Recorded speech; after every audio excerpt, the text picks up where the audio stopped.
So first question, when can someone call themselves a writer? Look, anyone who There's kind of two answers to that. I think anyone who is spending time writing can call themselves a writer. Um, there's a lot of very good writers who may not yet be published yet, but they're still, honing their craft. They're still trying to write books. And of course, anyone who is a successful writer, including those kind of rock star international authors that have sold millions of copies, all that sort of thing, they all started the same way, writing in their spare time, late at night on the kitchen table, that sort of thing. So we all have that in common. It's just maybe we're on a different spot on the journey. Yeah. And as I said, I've started reading Scrublands. And your first book, Scrublands, which I do recommend to people, is about a priest who murdered people. Now, I got to ask, mate, any kind of subliminal messages going on there, Chris? Like, what's the... I got no idea where I got the idea from. Mm. There's a couple of elements there. I mean, I was a reporter and I went to some sort of remote areas. Um, and I had this idea. So the book starts, there's a prologue in it. You're right, a priest. Everything seems normal, small country town, priest there chatting with his congregation, goes inside to prepare the church for the morning ceremony and don his vestments, and comes out a few minutes later with a rifle and shoots 5 people dead.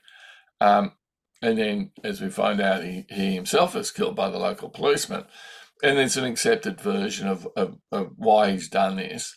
The story proper starts with the journalist Martin Scarston arriving in town a year later to write a so-called anniversary story about how the town's coping. So that idea, I think, I did during my time as a journalist. There were a couple of stories I did a bit like that. One interview I picked up that I'd done a 1 year anniversary story in Aceh in Indonesia a year after the tsunami there.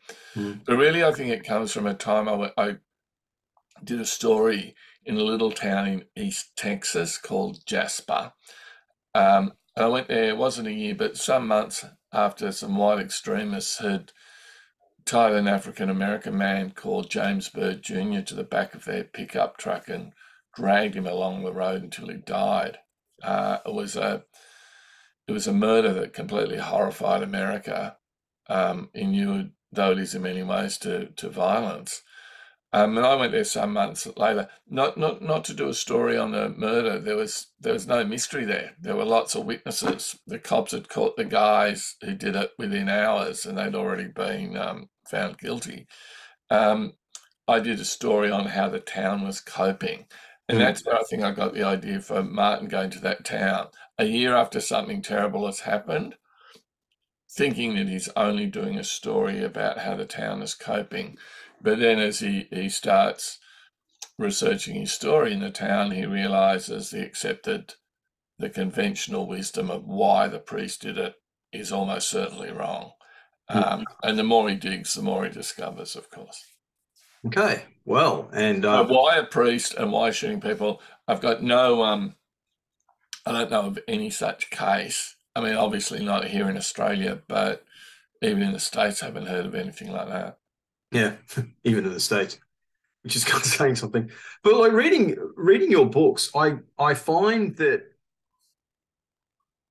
you make the location a character, and that puts a very interesting twist on the concept of a character-driven book, because I genuinely feel like the location is part of the is part like is participating actively. It's not just a background.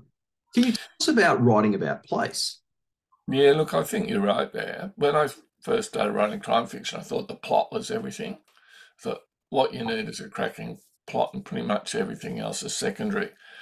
I moved away from that view now. I mean, I think you still want to make the plot as good as you can possibly make it and have it so that, it's not until very near the end of the book that the reader has a full picture of what happened and who did it and all of that.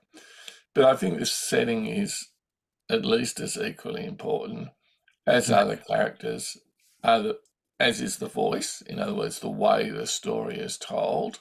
And my view is that if you get it right, all those different elements come together so that the whole is greater than the sum of the parts. And the setting is very important in that, because what you're doing as a writer is you're inviting the reader to come into this world that you've built. So, leave your everyday life behind, pick up the book and enter this other thing. And so if you think of it like that, then of course the setting has to be important. Yeah. And it also lends into the plot and the characters. So in that book, you're talking about Scrublands. It's set in a fictional irrigation town called Riversend, but there's no water in the river. So it's a dramatic setting, but it also explains the motivation of some of the characters. I mean, irrigation town, totally dependent on water with no water. So desperate times, desperate people, maybe they've done desperate things. You also talk about the difference between a plotter and a pantser. Would you mind expanding on that witty little anecdote? So I think this is probably the case in all fiction, but particularly it comes up when you talk about crime fiction writers, because the plot is still an important element in the books, right? So there's kind of two camps, and people in between, whatever, too.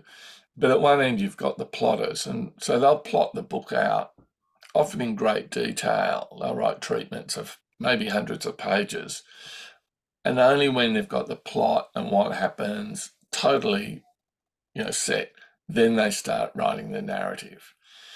At the other end of the spectrum, you've got the pantsers, so called because they write by the seat of their pants. And I'm a pantser, which means you have a nub of an idea, if you like, and you start writing, and then the book evolves over time as you're writing and the plot begins to emerge. So it's the curious thing is that someone who now has got some insights into how the sausage is made. I read books, and if they're good books, you really can't tell. Even someone with my insights into the process, you can't tell if it's a plotter or a pantser if they've done a good job. Well, that's again, it's just, I think it's the little witticism that I love about that so much. But you're also a very disciplined writer. You're not one of those chaps that waits for inspiration. Can you talk through that? Because that's quite different from some of the other writers that I've spoken to. Look, I tend to write every day, or to work on the book every day, and that sounds like I've got great self-discipline. Actually, I'm quite a talented procrastinator. So there's always this kind of tension there. The truth is it's not so much self-discipline as I'm addicted to it. I love doing it. And like being addicted to exercise or coffee or chocolate, whatever, if you don't have some, you don't feel quite right. And so I tend to write every day. And if you write a bit every day, lo and behold, a year passes and you've got a book. And I do find, and maybe this is, you alluded to it then, and maybe it comes out of my journalistic past, is I don't wait for inspiration. And I think that's a problem that some aspiring writers face. They get into a book, they run into a bit of a problem, everything grinds to a halt, and they're sort of waiting for inspiration. You can't do that as a journalist. You can't ring up your editor and say, I don't think I'll file a story today. I'm not feeling too inspired. So what I find is... I can imagine the conversation after that. It's like, you're not kind of what? There wouldn't be a conversation. You just get the pink slip. So what I find is if I start writing, even on those days where I don't really feel like it, I get into a half an hour in, and then it's sort of the creative juices start flowing. And so for me, I find that creativity comes as a consequence of writing, not the other way around. And so I would say that to, Yeah. aspiring writers, if you write, then the ideas will come. Yeah, and it's funny with the relationship with that and discipline, because you don't have to be disciplined if you love it, and if it just becomes a habit. Like, the way you're framing it is really it's a habit. Yeah. Now I'm really lucky. I get to do this full time. I make enough money out of writing books. It's my job. My kids are grown up. My wife has got her own, demanding career. So I've actually got the time to do it. But, my first book, Scrublands, written late at night, stolen hours on the weekend, like every other successful author, I started like that. It's how everyone starts. Yeah, and that is very reassuring. So for all the listeners out there, you can do it. Well, you were a journalist for more than 30 years. Pretty stellar career too, if you don't mind me making the observation, mostly in federal politics and international affairs. And you're a roving correspondent for SBS's flagship current affairs program, Dateline. I actually remember seeing some of your work as a teenager and in my early 20s. You then wrote for The Bulletin, a magazine which I loved, and the Melbourne Age.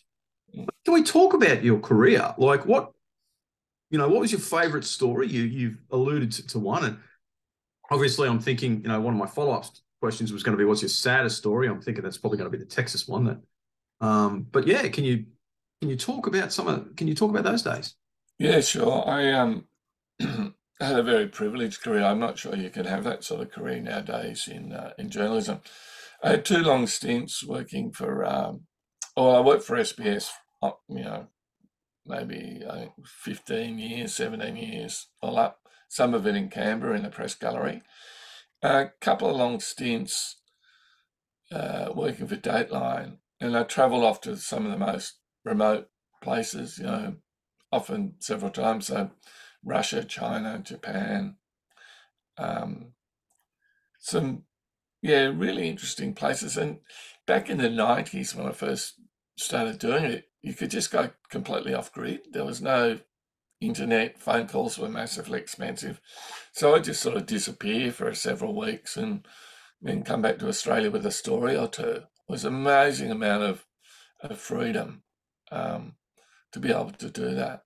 So I went to all sorts of places, Cambodia, the Middle East, Wow. Pakistan, off into the Caucasus, Armenia, Azerbaijan. I went to Bosnia just as the war had finished there. Indonesia, Papua New Guinea, all through the Pacific. Did a lot of stories in the Pacific, which was fantastic because those little island countries often don't get much attention. So that was I love doing that too. Any particular story like that stays with you that you're most proud of? Pretty much all of them. That's the other great thing about that job is even many years later, I can remember pretty much every story. Whereas if you're doing daily news, you can get to the end of the week and you can't remember what you've done that week. Because you're producing so many stories and they're so ephemeral, and often they, say in Canberra, it's this politician said this other politician said that, kind of incremental sort of episodes in larger stories. So no, all those international stories I loved. I was privileged though when I was in the press gallery. I also did a lot of international travelling with prime ministers and foreign ministers. Totally different experience. You're kind of in this bubble, flying this plane with a big group of fellow journalists. So lots of fun, staying in ritzy hotels, all that sort of stuff. Complete kind of opposite to the Dateline sort of work. Look, so with the Canberra thing, you obviously covering politics. I would imagine tumultuous situations and newsworthy situations would be directly linked with the tumultuousness of an administration. So, what administration was the most news creating for you while you were there? The most exciting for me was in the the mid-'80s when Hawke was Prime Minister and Keating was Treasurer. That government really, they changed so much. People forget how much it wasn't the madness, the unpredictability and kind of chaos of Whitlam. But, they completely reconfigured the Australian economy. I mean, they floated the dollar, they deregulated financial things. They introduced things like Medicare, which we take for granted. They dealt with the AIDS epidemic. They really reconfigured Australian foreign policy.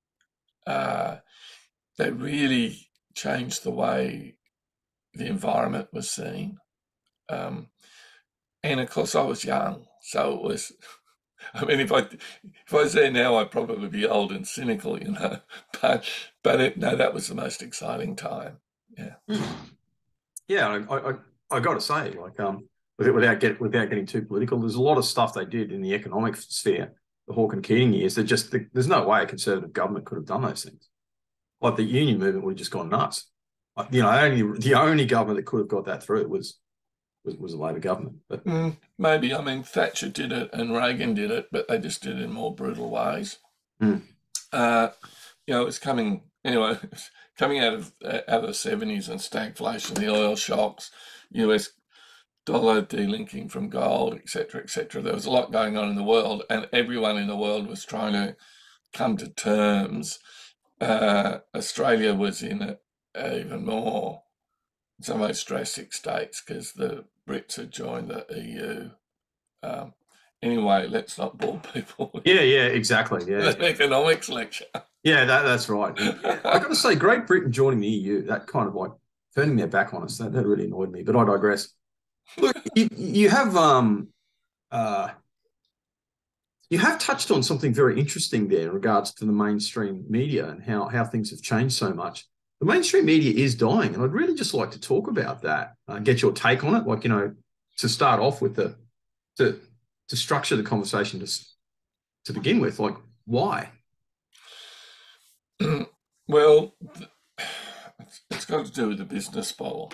So I'm not sure it is dying anymore, but it's much smaller. So, for example, when I left the Sydney Morning Herald in 2017, the newsroom, the number of journalists employed by it was probably about a quarter of 20 years before. And so all the big commercial media outlets have really shrunk, and the reason's advertising. So the Sydney Morning Herald and the Age had classified advertising. It was known as the rivers of gold. It made them an absolute fortune, and it meant that they could invest in journalism. That disappeared almost overnight because all that went to the internet. You look for a house now, you look to buy a car, whatever, you go online. You don't look at a newspaper. And then with the advent of the digital world, a lot of the display advertising started getting taken over too. So they got news sites, but it's something like 90% of online advertising is dominated by Facebook and Google. Yeah. So just the revenue crunch. And in some ways, the same thing was happening with commercial television. Yeah. They can't charge as much for their advertising because there's Netflix and there's, they don't have they can't, if only half the people are watching as 10 years ago, it's hard to charge advertisers the same amount. And advertisers have all these other digital outlets. Now, that seems to have stabilised though. And in the same thing, you had the ABC being defunded. So we couldn't really fill a gap in many ways. I think that's stabilised now. My friends who are working at what was called Fairfax, Sydney Morning Herald, The Age, every year there were these big redundancy rounds. People, voluntary redundancies, and if they couldn't achieve that, they'd have to sack people. That hasn't happened for a couple of years now. They're hiring new staff, and that's come about because of the merger between the old Fairfax and Channel 9. It seems to have stabilised, and there are new players in the market. such as The Guardian, which is a purely online newspaper, but it's coming into the mix. So in some ways, it is a fairly, I think it's as healthy now as it's been for some time, and I'm optimistic for the future. One area, though, that has really suffered, which I don't feel so much because I live in Canberra, is regional media. Mm. A lot of regional papers have been shut down. Yep. A lot of regional television and radio has been shut down, and that's really unfortunate. Yeah, look, a lot of that is to do with regulations and stuff too. I was actually speaking with the editor of the Mount Isa newspaper. This is going back about 3 years ago now. And long story short, and I'm paraphrasing, he said words to the effect of, "Look, I'd love to buy this paper, and I could actually probably get the backers. It's just that there's all this, all these regulations in regards to ownership and all that kind of stuff." But again, a bit of a digression. What do you think the relationship? Because there's been a deep dip in trust with mainstream media, outlet productions. I totally agree with the business model thing. Obviously, where the funding is really going to affect how good your services are. No question about that. Do you think there's a relationship between the partisanship and the culture of mainstream journalism and the trust? Yeah, certainly that's been the case in the United States, where it's just become extremely partisan and kind of echo chambers. People on the far right listen to Fox News. People on the left listen to CNN and read the New York Times, and it's like there's no crossover.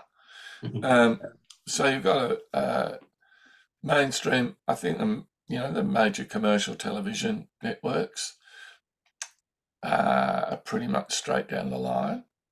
You've got News Limited to the right. You've got the nine papers, some kind of small little liberal somewhere in the middle, The Guardian to the left. I hope people do read across. I'm not sure there's been the same loss of faith in the media in Australia that there has been in the United States. A big part of that is the ABC. People respect the ABC and they believe, ABC News. And of course, it plays a very important role in regional Australia too, the ABC, through radio, because it's very hard for commercial radio to make money and to properly resource news and current affairs there. So again, I'm not maybe as pessimistic as you are.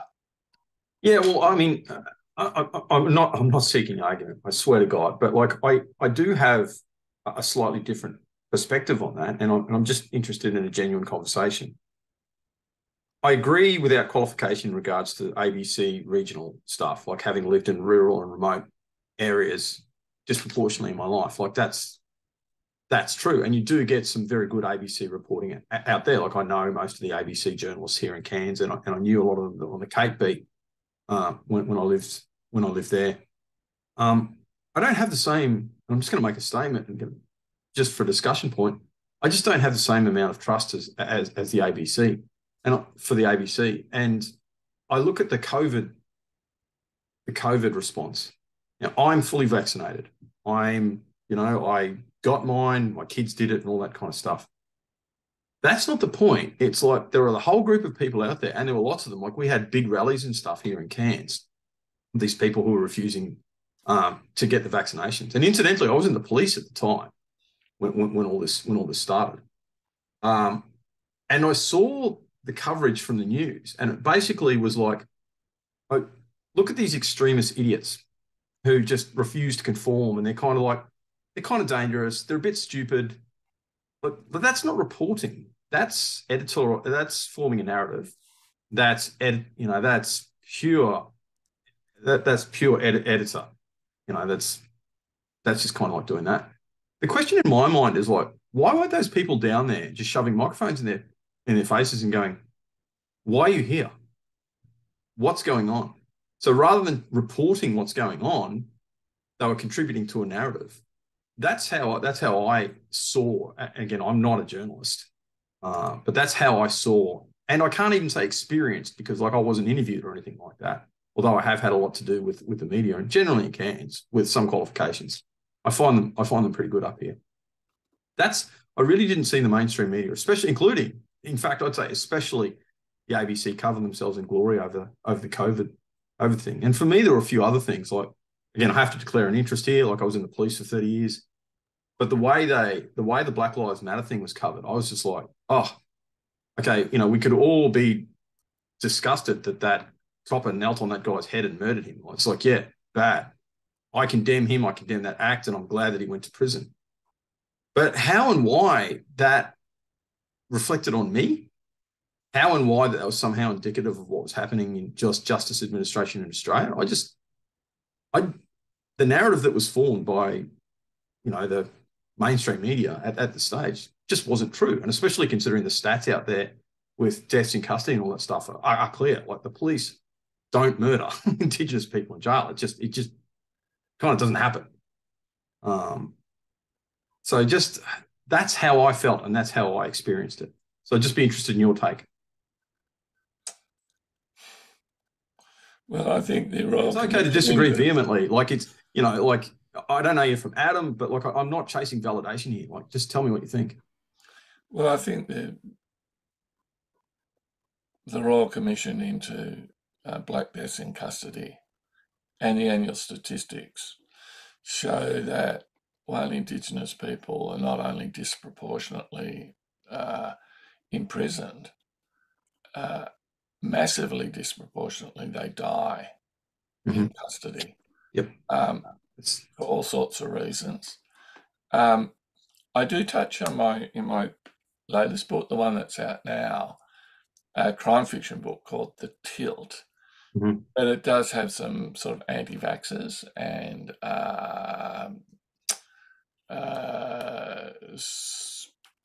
and fellow travellers in that. So it's an aspect of crime fiction that you often touch on some of these issues, societal issues. I'm not just talking about my own work.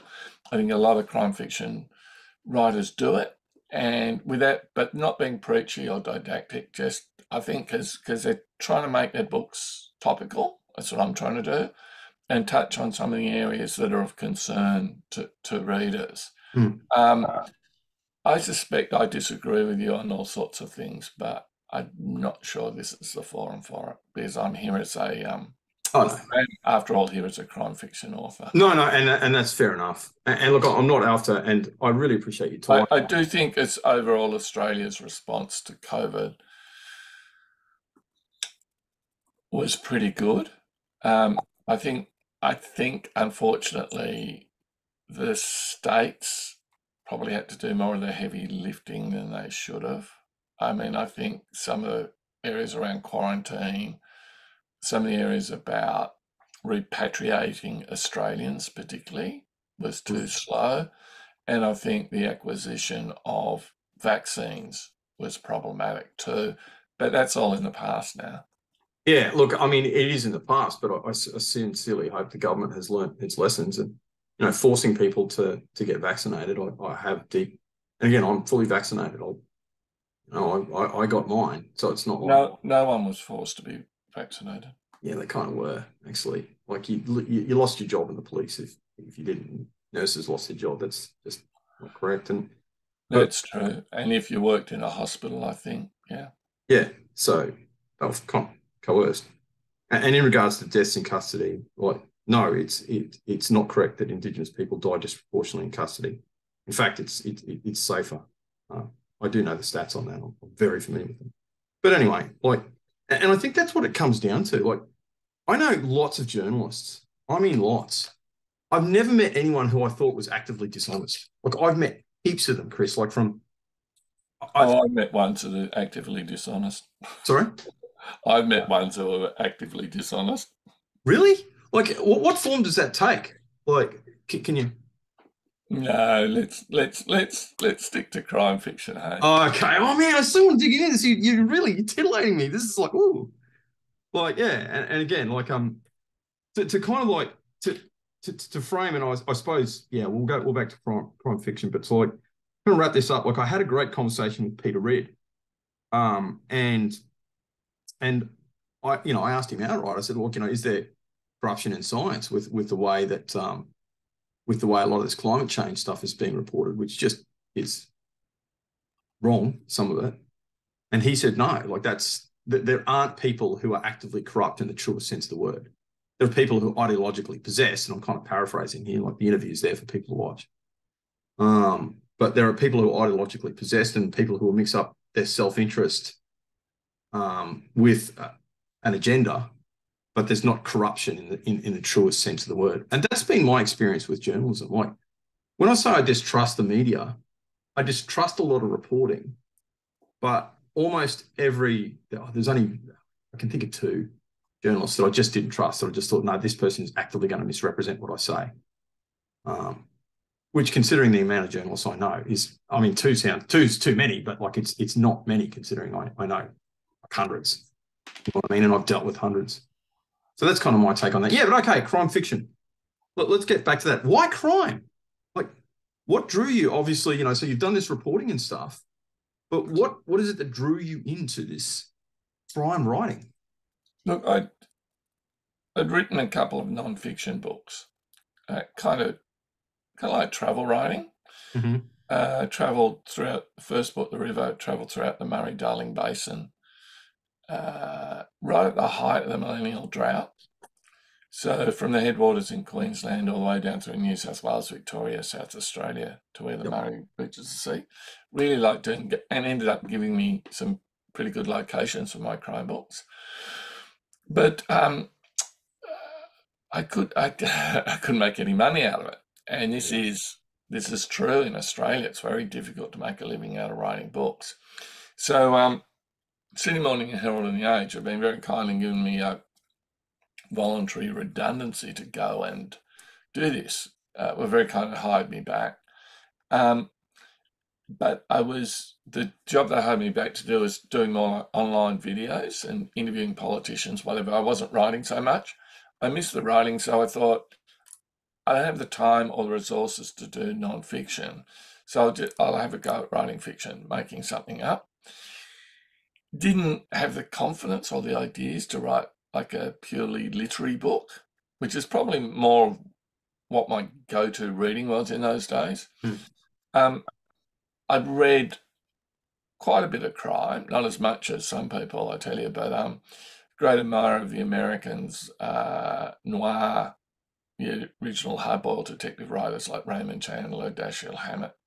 There were some others like Michael Connolly, but in particular an Australian guy called Peter Temple. He's the guy who wrote the Jack Irish books. Yeah.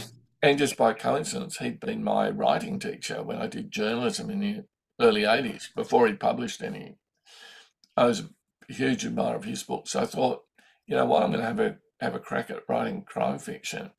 I'm so glad I did, because I really enjoy it, because as well as the mystery and the plot, it's a very broad kind of canvas. You can explore character, motivation, psychology, some of those social issues we were talking about. Yeah. All sorts of things. So I wouldn't say it was accidental, but it was very fortunate, I guess, that I chose to write crime. You're so right. There is, the unfortunate reality is there is something about people who walk on the other side of the line. And I did a 30-year career in the police, and I also know a lot of criminal defense lawyers. And you're right in so much as it really brings character out. It's like you find out who people really are, because the vast majority of people, especially living in a very comfortable Western democracy, really don't know who they are, because they've never really been tested. And that's not their fault. I'm not saying that as a pejorative or an insult. I'm just making an observation of what I think is a factual dynamic. So the way we find out about ourselves is we watch a movie, Chris. So you watch Star Wars or something like that, and you'll identify with Luke Skywalker. But it's not until you test it that you kind of find out, actually, I'm kind of probably more like Darth. I think it's only that was actually my experience in the police. And like, I'm kind of like, No, seriously. Like, I found out, like, I joined as a 19-year-old. Um, and I had great fun. I went out to Winton and Rockhampton and, all these places, and got paid money to meet new and interesting people and arrest them. No, just kidding. But, you find out, like, when you're confronted with real violence and real moral dilemmas, like, can you do can you do bad things for the right reasons? Can you, what's the difference between a corrupt copper and a tough street cop who's just doing his job? And, like, what's the, you find these things out, and not in the abstract. And I See, think, that's one of the great things about crime fiction. You can, as well as telling a ripper yarn, you can explore some of those issues.